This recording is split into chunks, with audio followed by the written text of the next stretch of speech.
ఈ పాత్ర నువ్వు తిను, ఈ పాత్ర మీ అమ్మ తినాలి. ఎందుకు అంత జాగ్రత్త చెప్పాడు అంటే, ఇద్దరూ ఒక రకమైనటువంటి కర్తవ్యతానిష్ట ఉన్న కుటుంబాలు కావు. గాధి క్షత్రియుడు, సత్యవతి గాధి కుమార్తె అయినా తన కుమారుడైనటువంటి రుచీకుడికి భార్య అయింది. అందుకని బ్రాహ్మణుని భార్య ఎటువంటి కొడుకుని కనాలి? బ్రాహ్మణుని కనాలి.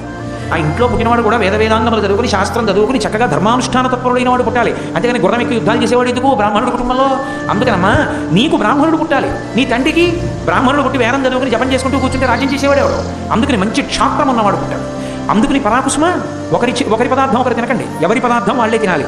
పాపం భృగు మహర్షి అనుగ్రహించాడన్న సంతోషంలో మామగారితో మాట్లాడడంలో ఏ ఆనందంలో ఇందో మర్చిపోయి, ఎవరు ఏది తినాలి, ఎవరు ఏ చెట్టుని కౌగిలించుకోవాలి పొరపాటు పడి భృగు వెళ్ళిపోయిన తర్వాత తల్లి వచ్చింది. ఎంతో సంతోషపడిపోయింది. అమ్మ నీకు కొడుకు పుడతాడు, ఇగో ఈ పాత్రలోది నువ్వు తిను, ఈ పాత్రలోది నేను తింటానని పాత్రలు మారిపోయి, తల్లి తినవలసినది తను తింది, తను తినవలసింది తల్లి తింది. చెట్లు కూడా మారిపోయి, అశ్వత్థ వృక్షాన్ని కౌగిలించుకోవలసిన తల్లి మేడు చెట్టుని కౌగిలించుకుంది, మేడు చెట్టుని కౌగిలించుకోవలసిన కూతురు అశ్వత్థ వృక్షాన్ని కౌగిలించుకుంది.